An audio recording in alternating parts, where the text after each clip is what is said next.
Guys, let's look into how to start a YouTube channel. Hello, I'm Rifidwe and we are just going to go straight into it. The first thing on my list would be know your why.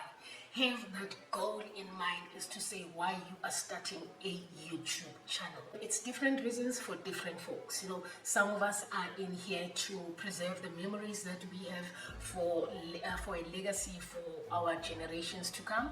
Some of us are in here to actually make that extra money. Some of us are in here for just the fun of it, and some are in here to just document their life. You know your reason why you are starting a YouTube channel, and have that vision, that goal in mind, so that whenever you feel despondent, whenever you feel life humbling you in the streets of YouTube, because it will, I promise you can always refer back to it to recharge your batteries. Know your why, make goals around it, and move.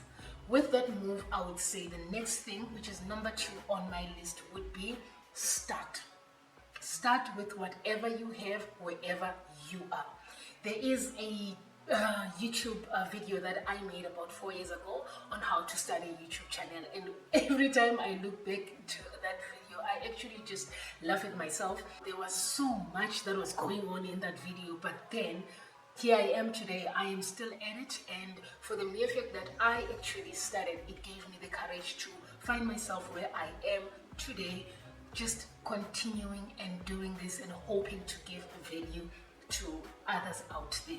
Start even if you do not feel ready, because when you start trying to find reasons to be ready, that's when guilt, doubt, procrastination and all these other emotions come into place, and they would start deterring you away from the vision that you have about starting the channel, and you'll end up not starting at all. So in this instant, mindset is important.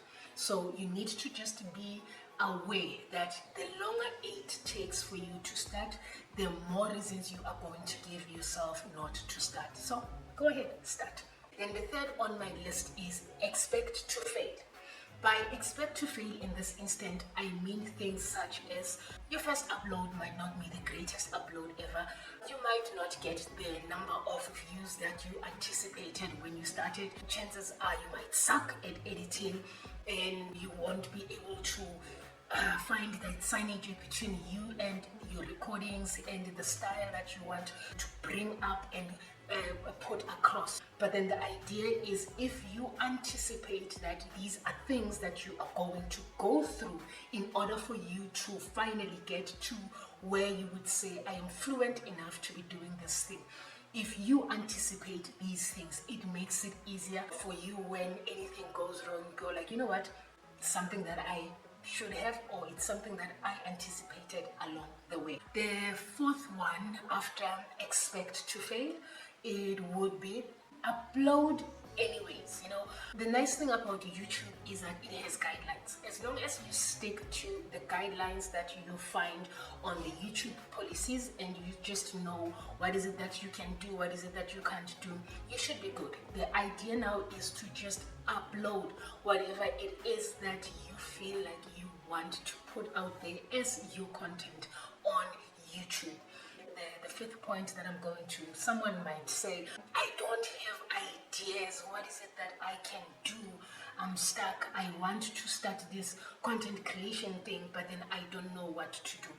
One would be, look at the things that you like doing and research those things. The nice thing about YouTube is that on its own, it is a search engine. So you could actually be on YouTube researching the kinds of topics that you would like to embark on having ideas around those. And the more you research on this, the more it starts sticking, as to say, okay, this is something that I can do.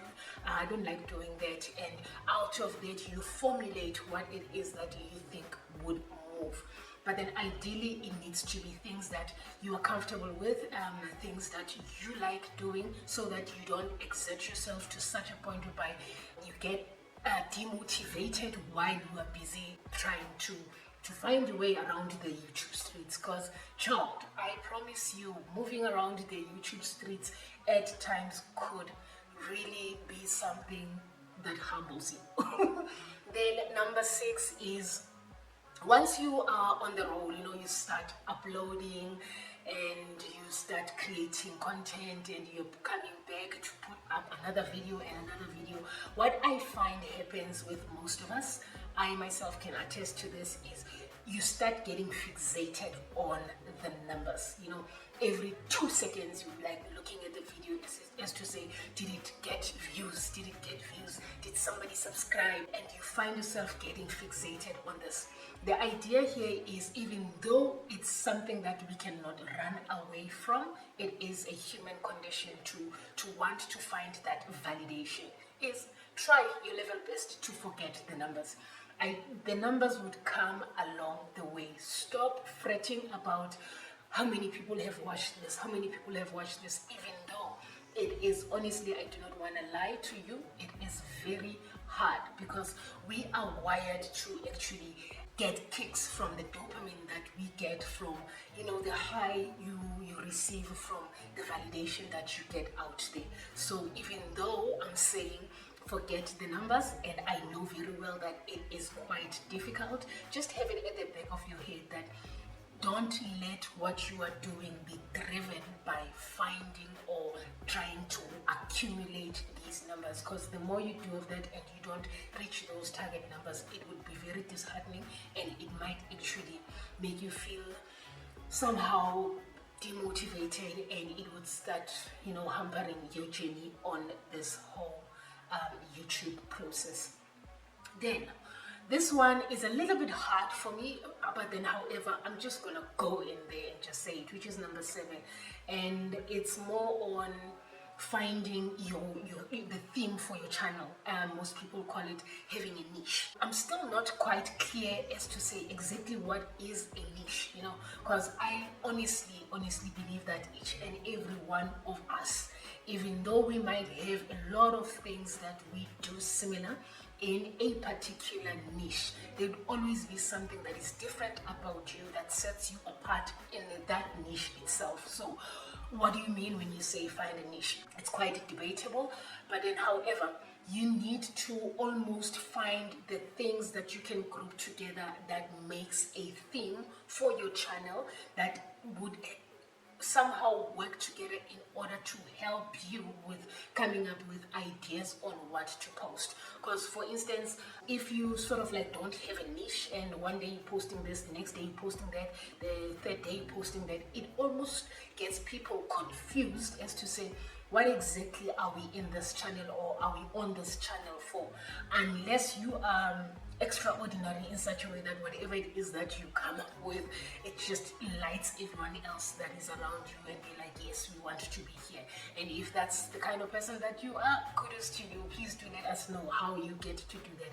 But then what I found is, even though you niche, make it a point that there is that something that is you, that is that sweet spot that makes you who you are, and make it a point that it comes across on your videos, and that would be what warms people up to your channel and to your style of content. I hope that makes sense. Please let me know.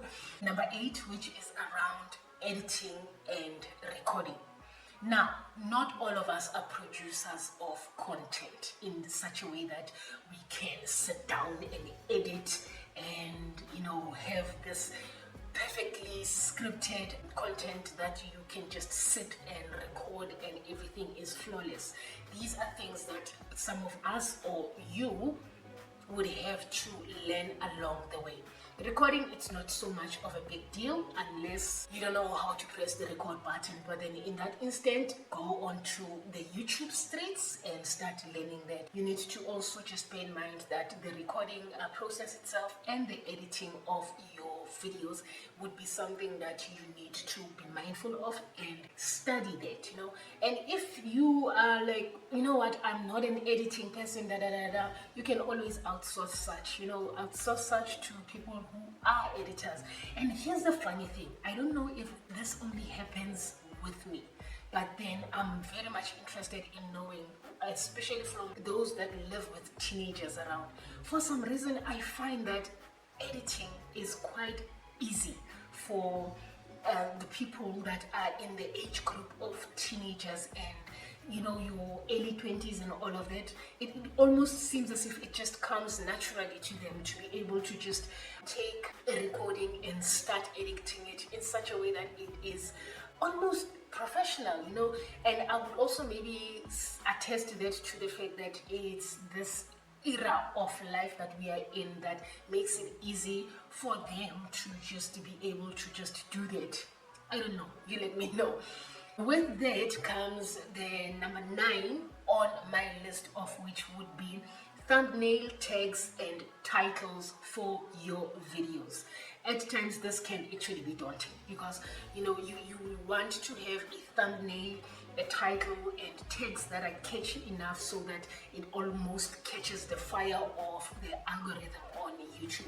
And if you're still not clear as to say what is it that really sells, what is it that catches the eye, what is it that makes people want to click on your video, look at videos that are really doing well and look at those thumbnails. I'm not saying like copy it to the T, but then almost see the idea around that and look at how you could actually incorporate it into who you are and what your channel and your theme is about, and hopefully you would get some success out of it. So yeah, those would be the nuggets that I would have for anyone that wants to start a YouTube channel in this day and age. Is the ground fertile? Oh yes, the ground is fertile.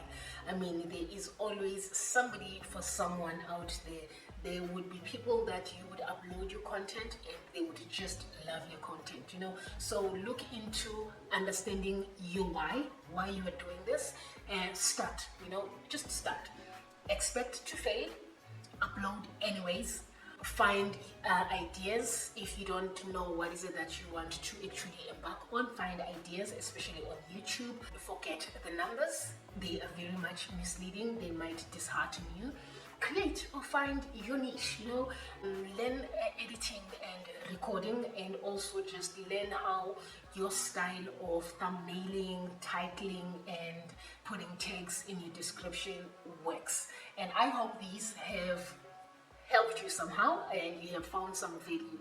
If there is any more that you would like to add on this list, by all means please do comment down on the comment section. I would really appreciate if you can help the rest of us to see or find other than the ones that I have listed here, so that we actually help each other grow. And with that being said, I would also just love to touch on a few things that I wish I knew sooner that have helped me a lot on my journey on YouTube, of which the first one is shorts. From your long content video, please make it a point that you take out some of the sections and make shorts out of them and upload those shorts. With shorts, it's yes, short content form. However, it's the kind of content that would actually have eyeballs on your videos, right? So if you can do that, that would be amazing. Then the second thing is learn to batch your videos. Even if you can just tell yourself that I have one day a week whereby I make 4 videos, at least I know that if I upload once a week, this is 4 videos that can last me the whole month while I am busy researching and doing other things. Then have that day whereby you just script all of those videos and record them. Then maybe another day whereby you just go on full mode editing the videos, unless you are outsourcing that. Then you know that once you upload all of them. If you are somebody that uploads once a week, then you know that at least for the next coming 4 weeks, you already have content.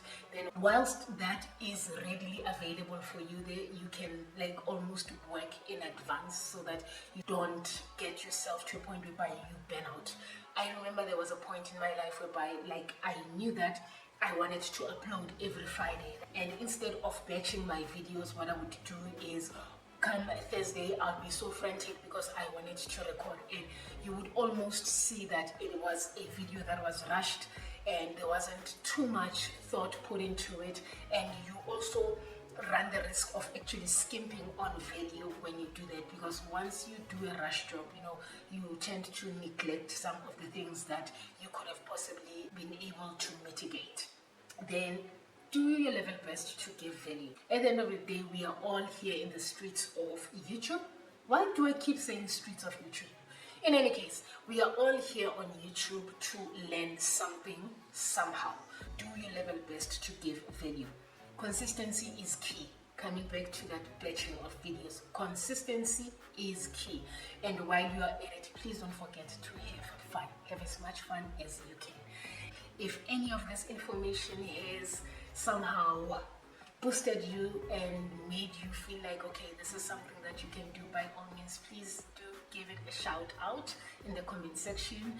Give us a like. Give us a like. The more likes we get from our videos, the more YouTube puts them out for other people to see, and the faster we grow together on this journey.